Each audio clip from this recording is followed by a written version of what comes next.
2,000 years ago, Roman historians wrote about things that sound totally unreal, like a tribe in India whose feet faced backwards, with 8 toes on each foot, or people with no mouths who breathed only through their noses, and that's just scratching the surface. These ancient writers swore there were men with dog heads who barked instead of speaking, dragons huge enough to crush elephants, and even tiny serpents capable of killing you with a single glance. Even Roman generals battled gigantic sea monsters that dwarfed their warships. Today, you'll hear the strangest, wildest, and most unbelievable creatures and tribes recorded by real historians of ancient Rome.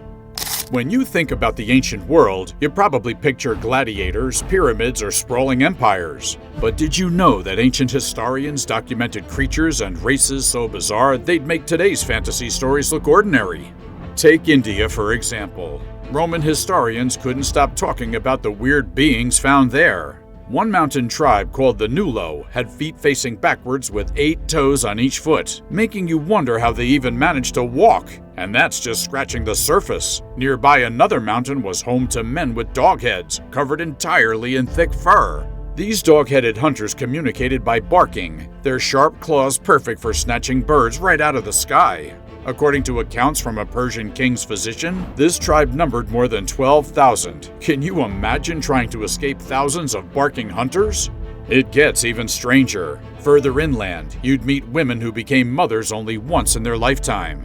Their babies were born with hair shockingly white, not dark as you'd expect, almost as if they were touched by something supernatural. Close by, another group called the Monaco hopped skillfully on just one leg, leaping effortlessly through dense forests, and when the sun's heat became unbearable, the Shadowfoot simply lay on their backs, lifting their massive feet into the air to create their own personal shade. How hot would it have to get to use your own feet as an umbrella? But wait, there's more. Another tribe had no necks at all. Instead, their eyes were planted firmly in their shoulders, forcing them to twist their entire bodies just to glance around. And hidden even deeper in India's dark forests lurked the terrifying Korand people, covered from head to toe in dense hair, with sea-green eyes and teeth sharp as wolves. They communicated through horrific screeches, sending chills down the spines of anyone brave enough to get close.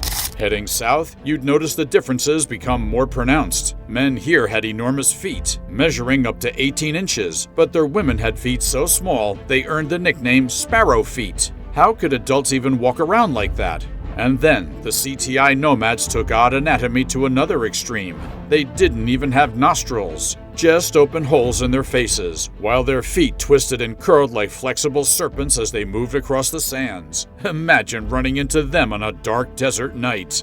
At the eastern edge of India, near the mighty Ganges, lived an even more surreal tribe called the Estoi. With no mouths and bodies rough and hairy, they survived without ever eating or drinking. Instead, these peculiar beings breathed in aromas from wild fruits and flowers through their noses alone. But here's the catch.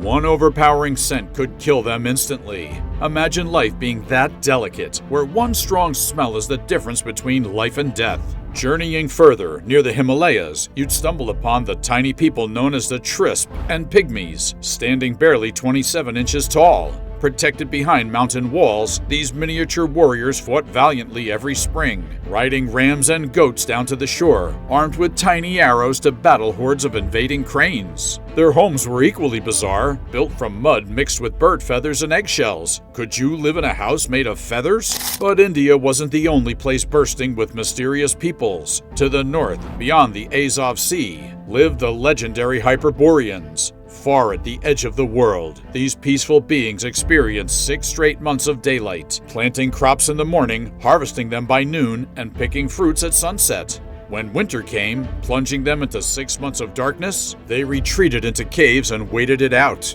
Their society knew no conflict, sorrow, or war, and death only arrived once they'd fully enjoyed life. When their time came, these joyful souls celebrated with one final feast before leaping blissfully from cliffs into the sea. Now that's going out on a high note. The Hyperboreans were so revered, they sent annual harvest gifts dedicated to the god Apollo, traveling across countless territories before reaching the sacred Greek island of Delos. But after neighboring people betrayed their trust, the Hyperboreans stopped making the journey. Imagine being the last person to break that sacred chain.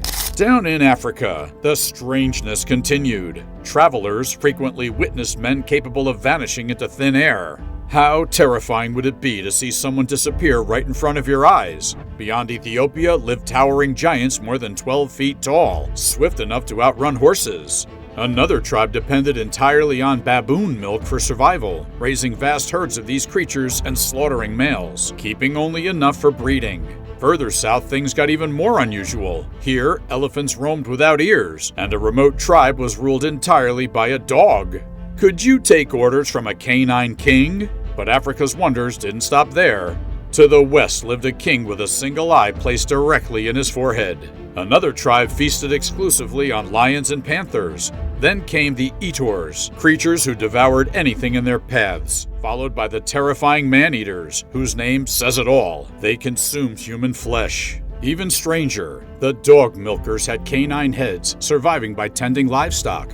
Nearby, Artabs roamed around on four legs like wild animals, scavenging for survival. There were even people who sustained themselves by eating nothing but smoked, salted locusts, preserved year-round. Not surprisingly, their lifespan never exceeded 40 years. But perhaps the most astonishing of all were the reports of women spontaneously transforming into men. These weren't myths. Official Roman records actually documented this, like during the consulship of Publius Licinius Crassus, when a young girl suddenly woke up as a boy overnight. In Argos, a woman named Arcusa was happily married, until one morning she found herself sporting a full beard and embracing life as a husband. Even seasoned Roman travelers couldn't ignore similar transformations they witnessed firsthand.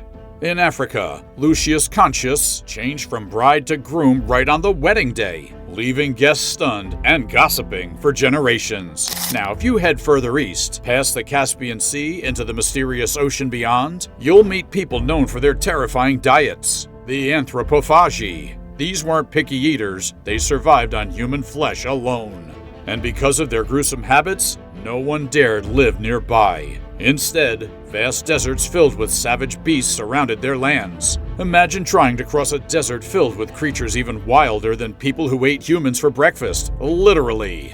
Once you traveled beyond those terrifying lands, you'd finally reach more peaceful people called the Seres. They were famous across ancient Rome, not for violence, but for their incredible wool found clinging to trees. Women carefully combed off this white fluffy stuff, turning it into luxurious fabric that made Roman women the envy of every party.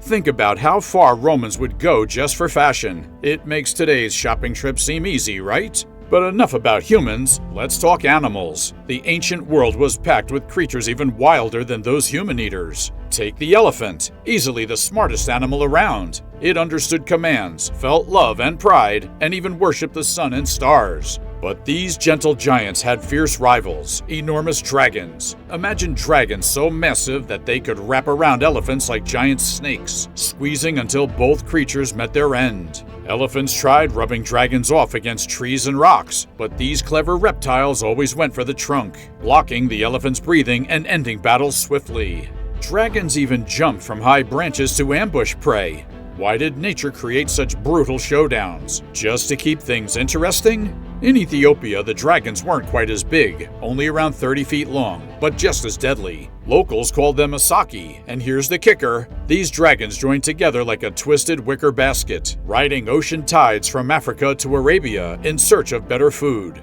Ever see 5 dragons sailing together on the waves? Sounds unreal, but Roman historians swore it happened. And dragons weren't Ethiopia's only scary reptiles. Meet the basilisk, a tiny serpent barely a foot long, but deadly enough to kill with a glance. It stood upright, had a crown-shaped spot on its head, and destroyed everything it touched, even splitting rocks with its poisonous breath. Legend warned that if you speared one, the venom raced back up your weapon, killing you instantly. Only a weasel's scent could defeat a basilisk, making nature seem like a constant game of rock, paper, scissors with deadly stakes. Ethiopia kept the crazy creatures coming, with the legendary Sphinx sporting brown fur, monkeys with donkey-like hair, and oxen sporting anywhere from 1 to 3 horns. But wait, there's more! Winged horses called Pegasi zip through the air, sometimes even growing horns. And if that's not wild enough, you had the Leota. A beast the size of a donkey, but with the legs of a deer, jaws hinged like a snake, and a voice that could perfectly imitate humans. Would you want to hear your own voice coming from a creature like that? Then came the Yale, huge as a hippo, sporting elephant tails and horns that moved around like radar dishes, always pointing directly at an enemy.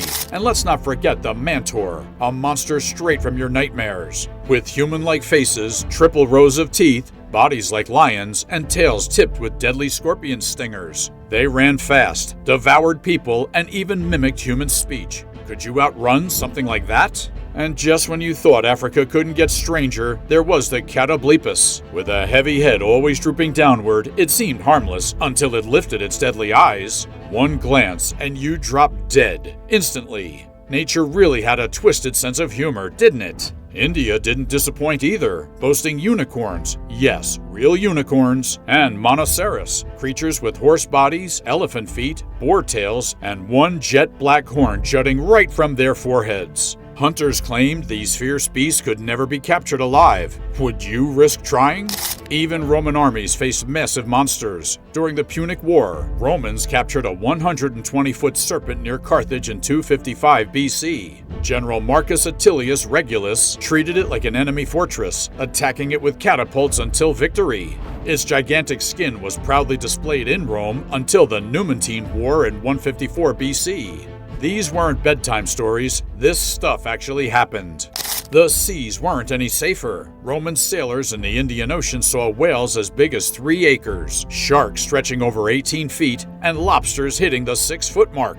Eels in the Ganges River measured up to 30 feet long. Alexander the Great was so alarmed by these colossal sea beasts, he formed his fleet into battle lines, fighting giant marine creatures head-on as if they were enemy warships. How epic is that? Alexander's admirals even met coastal tribes who built homes using bones from sea monsters, over 60 feet long. Their doorways were literally giant jaws, and their roof beams were massive skeletons. Talk about living dangerously. Even the Roman Emperor Claudius got in on the action when a giant orca invaded his harbor at Ostia. Attracted by animal hides from a sunken ship, this massive whale fed for days, until Claudius trapped it with nets. Imagine seeing an emperor himself commanding Roman soldiers to attack a whale stuck near shore. Boats hurled spears, nets stretched from coast to coast, and in the chaos, one boat even sank from the whale's desperate water blasts. Claudius turned the whole event into Rome's wildest spectacle, something you definitely would not want to miss.